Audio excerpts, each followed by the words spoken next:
புதிய பெனியல் கிறிஸ்து சபை வழங்கும் பலத்தின் மேல் பலம் நேரம். தேவ செய்தி பேராயர் யோபு அவர்கள். கர்த்தருடைய வார்த்தையை கேட்டு ஆசீர்வாதங்களை பெற்றுக் கொள்ளுங்கள். ஆண்டவரும் உலக இரட்சகருமாகிய இயேசு கிறிஸ்துவின் இனிய நாமத்தில் வாழ்த்தி வரவேற்கிறேன். இந்த பலத்தின் மேல் பலம் என்கிற நிகழ்ச்சி மூலியமாய் உங்களை சந்திப்பதிலே மகிழ்ச்சி அடைகிறேன். என் அன்பு தேவ பிள்ளைகளே, இந்த நாளுக்குரிய தேவ செய்தியுடைய தலைப்பு என்ன தெரியுங்களா? நம்பிக்கையில் உறுதியாயிருங்கள். அருமையான தேவ பிள்ளைகளே, நாம் கர்த்தரை நம்புகிற காரியத்தில் நாம் உறுதியாக இருக்க வேண்டும். இன்றைக்கு ஒரு சில ஆட்கள் கர்த்தரை நம்புறேன்னு சொல்லுவாங்க, ஆனால் உறுதியாக இருக்க மாட்டாங்க. ஆனால் ஒரு சில ஆட்கள் கர்த்தர் மேல் வைத்திருக்க நம்பிக்கை ஒருபோதும் அது அசையாது, அது உறுதியாக இருக்கும். அதனால தான் இன்றைக்கு இந்த செய்தியுடைய தலைப்பு நம்பிக்கையிலே உறுதியாக இருங்கள் என்று சொல்லி இந்த செய்தியை தலைப்பை வைத்திருக்கிறோம். என் அன்பு தேவ பிள்ளைகளே, உங்கள் வாழ்க்கையில் நீங்கள் சோர்ந்து போகாமல் கர்த்தர் எனக்காக யாவையும் செய்து முடிப்பார் என்று சங்கீதக்காரன் சொல்வது போல நீங்களும் எல்லா சூழ்நிலும் கர்த்தர் எல்லாவற்றையும் எனக்கு செய்வார் என்ற அந்த நம்பிக்கையில நீங்க உறுதியா இருங்க. உங்க நம்பிக்கையை உறுதியா வைப்பதற்கு, உறுதியா இருப்பதற்கு அந்த நம்பிக்கைக்கான காரியங்களை நீங்க செயல்படுத்துங்க. நீங்க செயல்படுத்தும் போதுதான் அந்த நம்பிக்கை உங்களுக்கு உறுதியா இருக்கும். என்ன நெருக்கம் வந்தாலும், என்ன துன்பம் கஷ்டம் வந்தாலும் கர்த்தர் இருக்கிறார், அவர் பார்த்து கொள்வார், அவர் செய்வார் என்கிற அந்த நம்பிக்கையில இருங்க. அந்த நம்பிக்கையில உறுதியாகவும் நீங்க இருங்க. நீங்க நம்பிக்கையா இருக்கும்போது தான் அந்த நம்பிக்கையில நீங்க உறுதியா இருக்கக்கூடாதபடிக்கு சூழ்நிலைகள் வரும். ஆனாலும் நீங்க அந்த சூழ்நிலை பார்க்காம நீங்க கர்த்தர் மேல் வைத்திருக்க நம்பிக்கை உங்க வாழ்க்கையில அது உறுதியா இருக்கணும். எதற்காகவும் உங்க நம்பிக்கையே நீங்க விட்டுடக்கூடாது. நம்பிக்கையை விட்டுட்டோமானா நம்ம வாழ்க்கை அசை போட்ட காற்றுல நாணல் அசைகிறத போல அசைந்து விடும். என் அன்பு தேவ பிள்ளைகளே, நீங்க கர்த்தருடைய காரியத்துல கர்த்தர் மேல் வைத்திருக்க நம்பிக்கையில நீங்க உறுதியா இருங்க. சங்கீதங்களின் புஸ்தகம் 125 சங்கீதம் 1வது வசனம். இந்த வசனத்தை வாசிக்கிறேன், கவனிங்க. கர்த்தரை நம்புகிறவர்கள் என்றென்றைக்கும் அசையாமல் நிலைத்திருக்கும் சீயோன் பர்வத்தை போல் இருப்பார்கள். பாருங்க, இந்த சங்கீதக்காரன் தன்னோட சங்கீதத்தை சொல்கிறான், கர்த்தரை நம்புகிறவர்கள் என்றென்றைக்கும் அசையாமல் நிலைத்திருக்கும் சீயோன் பர்வத்தை போல் இருப்பாங்களாம். பாருங்க, சீயோன் பர்வதம், பர்வதம் சொன்னா மலை என்று சொல்லி அர்த்தம். சீயோன் பர்வதம் போல் இருப்பார்கள் என்று சொல்லப்படுது. சீயோன் சொன்னா மகாராஜாவின் நகரம். எருசலேமில் 4 பக்கம் சூழ்ந்த மலையில் ஒரு மலை சீயோன் மலை. அது மாத்திரமல்ல, அது விசேஷமான ஒரு இடம் என்று சொல்லப்படுகிறது. அங்குதான் தேவ ஆலயம் இருக்கிறது என்று சொல்லி வேத வல்லுநர்கள் சொல்லுகிறார்கள். கர்த்தர் நாமத்துக்கு ஸ்தோத்திரம். என் அன்பு தேவ பிள்ளைகளே, நல்ல கவனிங்க. கர்த்தர் மேல் வைத்திருக்கிற நம்பிக்கை எப்படி இருக்கணுமா? என்றென்றைக்கும், ஏதோ ஒரு நாளைக்கு அல்ல, லாங் லைஃப், என்றென்றைக்குமே அவர் மேல நம்பிக்கை நம்ம வைக்கணுமா? அது என்றென்றைக்கும் நம்பிக்கை எப்படி இருக்குன்னா, அசையாமல் நிலைத்திருக்கும் சீயோன் பர்வதம் போல. மலையெல்லாம் பார்த்துருக்குறோம்.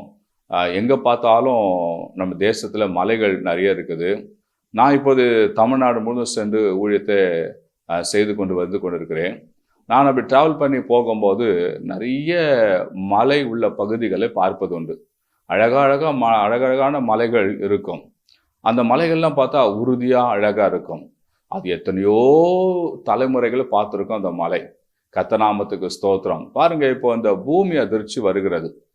பூமி அதிர்ச்சி வரும்போது கட்டடம் எல்லாம் குலுங்குகிறது, மற்றும் எல்லாமே ஆடி அசைந்து கீழ் விடுகிறது. ஆனால் என்றைக்காவது பூமி அதிர்ச்சியில் மலை குலுங்கினது, மலை அசைந்தது என்று சொல்லி நம்ம கேட்டிருக்கோமா, பார்த்துருக்கோமா? இது வரைக்கும் எனக்கு விவரம் தெரிஞ்சு நான் பார்த்ததில்லை. ஒருவேளை நீங்கள் பார்த்துருக்கீங்களா என்னன்னு தெரியல. இது வரைக்கும் எனக்கு தெரிஞ்சு என் பிறந்த நாள்லேருந்து இது நாள் வரைக்கும் மலை பூமி வச்சு வரும்போது மலை அசைந்தது, மலை இப்படி ஆச்சு அப்படி ஆச்சு, விழுந்துச்சு, நொறுங்கிச்சுன்னா கேட்டதே இல்லை. ஏன்னா மலை என்பது என்றென்றைக்கும் அது அசையாமல் அது உறுதியா இருக்குமா. அதே போலதான் கர்த்தர் மேல் நாம் வைக்கிற நம்பிக்கை என்றென்றைக்கும், நமக்கு வயதாகிற வரையிலும் கூட நாம் நம்பிக்கையை இழந்துடக்கூடாது. கர்த்தர் மேல் வைத்திருக்க நம்பிக்கை என்றென்றைக்கு அசையாமல் உறுதியா இருக்கணுமா. கர்த்தர் நாம ஸ்தோத்திரம். அப்படி இருக்கிறவங்க எப்படி இருப்பாங்கன்னா, அவங்க சீயோன் பர்வத்தை போல இருப்பாங்க. சீயோன் பர்வதம் இன்னைக்கு உலக நாடுகளே போற்றி பார்க்கக்கூடிய, வணங்கக்கூடிய ஒரு இடமாக இருக்கிறது. கர்த்தர் நாம ஸ்தோத்திரம். அதே போலதாங்க கர்த்தர் மேல் நம்பிக்கை யாரெல்லாம் வைக்கிறாங்களோ, எல்லா சூழ்நிலை உறுதியா இருக்கிறாங்களோ, அவங்க எல்லாம் ஆண்டவர் சீயோன் பர்வத்தை போல வைக்கிறாராம். கர்த்தர் நாமத்துக்கு ஸ்தோத்திரம். பாருங்க, பரிசுத்த வேதாகமத்துல ஒரு 2 நபர்களை உங்களுக்கு நான் சுட்டி காட்டி உங்களுக்காக ஜெபிக்க இருக்கிறேன். அதாவது ரூத்தின் சரித்திர புஸ்தகத்துல 1ஆம் அதிகாரத்தை உங்களுக்கு நான் வாசிக்க போறேன். ரூத்தின் சரித்திர புஸ்தகம். அதுல பாத்தீங்கன்னா, இங்க நகோமி என்கிற ஒரு ஸ்திரியை குறித்து நம்ம பார்க்க போகிறோம். அதாவது பாத்தீங்கன்னா, நியாயாதிபதிகள் நியாயம் விசாரித்து வரும் நாட்களிலே தேசத்திலே ஒரு பஞ்சம் உண்டாச்சாம். பஞ்சம் உண்டான தேசம் எது என்று சொல்லி பார்த்தா பெத்லெகேம் என்று சொல்லப்பட்டிருக்குது. கர்த்தர் நாம ஸ்தோத்திரம். பெத்லெகேமிலே ஒரு பஞ்சம் உண்டானது. ரூத்தின் சரித்திர புஸ்தகம் 1ஆம் அதிகாரம் 1 பார்க்கும்போது, அவங்க நகோமி, அவங்க கணவன் எலிமெலெக் எல்லாருமே அங்க இருக்கும்போது என்ன ஆச்சுன்னா, அங்க மிகப்பெரிய ஒரு பஞ்சம் அங்க உண்டாச்சாம். அந்த பஞ்சம் வரும்போது இந்த நகோமி, அவங்க கணவன், அவங்க பிள்ளைங்க என்ன பண்ணாங்கன்னா, இங்க நம்ம இருக்க வேண்டாம், நம்ம வேற தேசத்துக்கு போய் வாழணும்னு சொல்லி இருந்த சொத்து பத்தெல்லாம் எடுத்துக்கிட்டு தூரமா இருக்கிற மோவாப் தேசத்துக்கு போய் அங்க அவங்க வாழ்ந்தாங்க. நல்லா பாருங்க, பெத்லெகேமே என்று சொன்னா அப்பத்தின் வீடு என்று சொல்லப்பட்டிருக்கிறது. அப்ப அப்பத்தின் வீடு என்று சொல்லுகிற இடத்துல எப்படி பஞ்சம் வரும்? ஆனா இங்க பஞ்சம் வந்ததுன்னு சொல்லப்பட்டிருக்குது. கர்த்தர் நாமத்துக்கு ஸ்தோத்திரம். பஞ்சம் வந்தது, ஆனா தேவன் ஜனங்களுக்கு கைவிட்டார் என்று அங்க இல்லையே. கர்த்தர் நாம ஸ்தோத்திரம். இவங்க பார்த்தாங்க, இங்க இருந்தா வாழ முடியாதுன்னு சொல்லி எல்லாரும் மோவாப் தேசத்துக்கு போய் அங்க இருந்தாங்க. அங்க கொஞ்ச நாள் வாழ்ந்தாங்க. அங்க நகோமி தன் 2 மகன்களுக்கு அந்த ஊரார் பெண்களை பார்த்து திருமணம் செய்து வைத்தாங்க. கொஞ்ச நாள் கழித்து நகோமியுடைய கணவர் இறந்து விட்டார். இன்னும் சில வருஷங்கள் கழித்து இவங்க 2 மகன்களும் மரித்து விட்டார்கள்.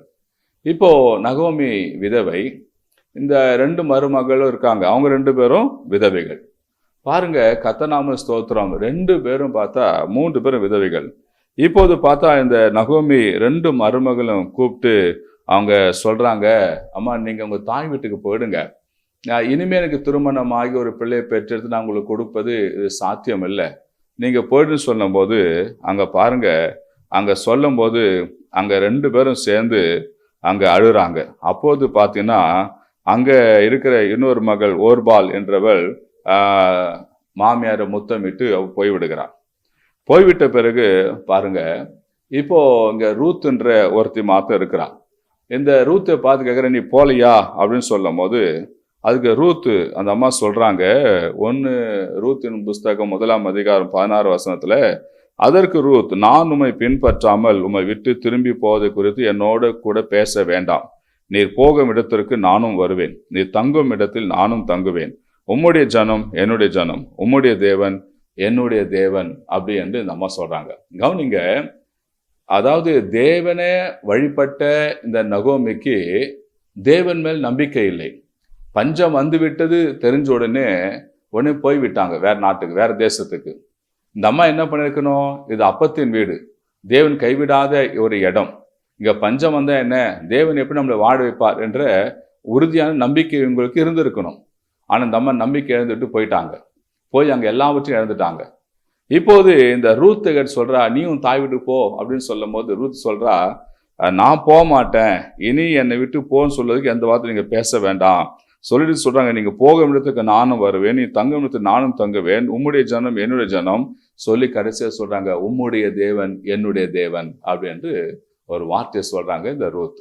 பாருங்க, மோவாப் தேசத்தாலான இந்த ரூத்து அவங்க வழிபட்டிருந்த அந்த தெய்வத்தை விட்டுட்டு இப்ப நகோமி வழிபட்ட இஸ்ரவேல் தேவனே என் தேவன் என்று அவங்க சொல்றாங்க. அப்ப இஸ்ரவேல் தேவன் மேல இவங்க நம்பிக்கை வைத்தாங்க. கர்த்தநாம ஸ்தோத்திரம். இஸ்ரவேல் தேவன் மேல் நம்பிக்கை வைத்தவங்க வெட்கப்பட்டு போனதில்லை. ஆனா ஆக்சுவலி நகோமி தான் இந்த நம்பிக்கை வைத்திருக்க வேண்டும். ஆனா இந்த அம்மா உறுதியாவும் இல்லை, அசந்து போயிட்டாங்க. எல்லாமே அவங்களோட கைவிட்டு போயிடுச்சு. ஆனால் பாருங்க, இப்போ இந்த நகோமி ஒரு செய்தி கேள்விப்படுறான். எல்லாத்தையும் இழந்து தனித்திருக்கும் போது தேவன் தம்முடைய ஜனங்களை சந்தித்து ஆகாரம் அருளினார் என்று சொல்லி. நல்ல கவனிங்க. அப்பனா அந்த பெத்லகேமில் ஜனங்க இருந்திருக்காங்க. பஞ்சம் வந்தது. ஆனா அந்த தேசத்தை விட்டு யாரும் போல. அங்க சிலர் இருந்திருக்கிறாங்க. இருந்தவங்களை ஆண்டவர் மறுபடியும் சந்தித்து அவங்களுக்கு ஆகாரம் கொடுத்தாராம். அப்ப அவங்களுக்கெல்லாம் ஏன் போல சொல்லி பார்த்தா அவங்க தேவன் மேல் நம்பிக்கை இருந்தாங்க. இது தேவனுடைய வீடு, இது தேவனுடைய இடம், இது அப்பத்தின் வீடு, இங்க பஞ்சம் வந்தாலும் தேவன் கைவிட மாட்டார் நம்பிக்கையில இருந்தாங்க. அந்த நம்பிக்கை நிறைவேறிச்சு. இப்ப அந்த செய்தியை நகோமி கேட்கிறான். கர்த்தநாம ஸ்தோத்திரம். இந்த அம்மாவும் அங்கே இருந்திருக்கலாம், இருந்து அங்க வெயிட் பண்ணி கர்த்தர் ஆசீர்வாதம் பெற்றுக்கலாம். ஆனா இந்த அம்மாவுக்கு நம்பிக்கை இல்லை. ஆனால் இப்ப இவ்வளவு மருமகள் ரூத்துக்கு ஒரு நம்பிக்கை வருகிறது. இல்லை, உம்முடைய தேவன் என் தேவன், உங்களுடைய தேவன் தான் என் தேவன் இனிமே சொல்லி நல்லா பாரு. இருவரும் இப்ப பெத்லகேம் நோக்கி வராங்க. பெத்லகேமை நோக்கி வருவதற்கு மோவாப் தேசத்துக்கும் பெத்லகேமும் வருவதற்கு ஒரு வேத வல்லுநர் சொல்றாரு, கிட்டத்தட்ட 1000 கிலோமீட்டரு தூரமாகுது. நல்லா பாருங்க, ஒரு 400 கிலோமீட்டர் 500 கிலோமீட்டர்னாலே அது எத்தனை அவர் கணக்கு ஆகுது. 1000 கிலோமீட்டர்னா அந்த நாட்களில் பஸ்ஸு கிடையாது, எந்த ஒரு வாகனம் கிடையாது, மிருகங்கள் தான் வாகனமாக இருந்தது. ரூட்டு கிடையாது, லைட்டு கிடையாது. ஆனால் இவங்க எத்தனை வருடங்கள் ஆச்சுன்னு தெரியல பெத்லகேம் வருவதுக்கு. 2 பெண்கள், அதுவும் விதவைகள், மூட்டை முச்சோட எங்கெல்லாம் நடந்தாங்களோ எங்கெல்லாம் வந்தாங்கன்னு தெரியல. ஆனால் காடுகளை கடந்து, மலைகளை கடந்து, இருள்களை கடந்து இவங்க வந்திருக்க வேண்டும். இப்படி வரும்போதெல்லாம் ரூத்தின் நம்பிக்கை என்ன தெரியுமா? நான் இஸ்ரவேல் தேவன் மேல் நம்பிக்கை வைத்திருக்கிறேன், அந்த நம்பிக்கை ஒருபோதும் கெட்டுப்போன்னு சொல்லி அவ அந்த நம்பிக்கையில உறுதியா இருந்தாங்க. அந்த 1000 கிலோமீட்டர் கடந்து வந்தது அந்த அம்மாவுக்கு ஒரு தெரியாம இருந்திருக்கலாம். காரணம், தேவன் மேல் அந்த அம்மா வைத்த நம்பிக்கை. கர்த்தர் நாமத்துக்கு ஸ்தோத்திரம். நம்ம வாழ்க்கையில ஒரு மேடு பள்ளம் இருள் வந்து விட்டா உடனே நம்பிக்கை நமக்கு போய்விடும். ஆனா ரூத்து பாருங்க, அந்த மோவாப் தேசத்திலிருந்து பெத்லகேம் வருவதற்கு இவ்வளோ கிலோமீட்டர் தூரம், அதுல எத்தனை பகல் சென்றது, எத்தனை இரவு சென்றது, என்ன செய்தாருன்னு தெரியவில்லை. ஆனாலும் இந்த இஸ்ரவேல் தேவன் மேல் நம்பிக்கை வைத்து அவங்க வந்தாங்க. ரூத்தோடைய அந்த நம்பிக்கை உறுதியா இருந்தது. உடனே பாருங்க, வந்த உடனே அங்க நடந்த காரியம் தெரியுமா? அங்க இருக்க ஒரு வயல்ல போறாங்க, அங்க வேலை செய்யறாங்க, அங்க சிந்தி கிடக்கிற கதிர்களை பொறுக்க போறாங்க. அது தற்செயலா அது யாருன்னு சொல்லி பார்த்தீங்கன்னா அது போவாசுடைய வயல் நிலமா இருக்குது. அந்த சங்கத்தை கொண்டு போய் மாமியார் சொல்றா. மாமியார் அவள் அந்த போவாசை திருமணம் செய்து கொள்வதற்கு சில காரியங்களை அவ சொல்லி கொடுப்பதை பார்க்கிறோம். அதன்படியே அங்கே அது நடக்கிறது. நடந்த உடனே காரியம் என்ன தெரியுங்களா? கர்த்தர் நாமது ஸ்தோத்திரம். இப்போது போவாசுக்கும் ரூத்துக்கும் அங்க எல்லா பெரியவர்கள் முன்பாக ஒரு திருமணம் நடக்குது. பாருங்க, தன்னந்தனியாய் வந்தால், வெறும் கையாய் வந்தால், தேவன் நம்பிக்கை வைத்து வந்தால், இப்ப அந்த தேசத்தின் மகா பிரபுவாகிய நல்ல செல்வந்தனாகிய போவாசை அவர் திருமணம் செய்து கொள்வதை நம்ம பார்க்கிறோம். ரூத்தின் சரித்திர புஸ்தகம் 4ஆம் அதிகாரத்துல 13வது வசனத்தை வாசிக்கும் போது, போவாஸ் ரூத்தை விவாகம் பண்ணினால், அவள் அவனுக்கு மனைவியானால், அவன் அவளிடத்தில் பிரவேசித்த போது அவள் கர்ப்பம் தரித்து ஒரு ஆண் பிள்ளையை பெற கர்த்தர் அனுகிரகம் பண்ணினார். அல்லேலூயா. அற்று போன வாழ்க்கை இப்போது துளிர்விட்ட ஆரம்பித்தது. பாருங்க, காரணம் தேவன் மேல் அவள் நம்பிக்கை வைத்தா, அந்த நம்பிக்கை உறுதியா இருந்தது. அது மாத்திரம் இல்லைங்க, கர்த்தர் நாமத்துக்கு ஸ்தோத்திரம். அதே ரூத்தின் சரித்திர புஸ்தகம் 4ஆம் அதிகாரம் 17வது வசனம் வாசித்து பார்த்தீங்கன்னா, அயல் வீட்டுக்காரிகள் நகோமிக்கு ஒரு ஆண் பிள்ளை பிறந்தது என்று வாழ்த்தி அதற்கு ஓபேத் என்று பெயரிட்டார்கள். அவன் தாவீதின் தகப்பனாகிய ஈசாயின் தகப்பன். பாருங்களேன், இந்த ரூத்து வைத்த நம்பிக்கை ஒரு சரித்திரத்தையே உண்டாக்கி விட்டதுங்க. அந்த சரித்திரம் வாசிக்கிறோம் பாருங்களேன். அந்த ஈசாயின் தகப்பன் யாருன்னா பேரேசுடைய சந்ததியின் வரலாறு.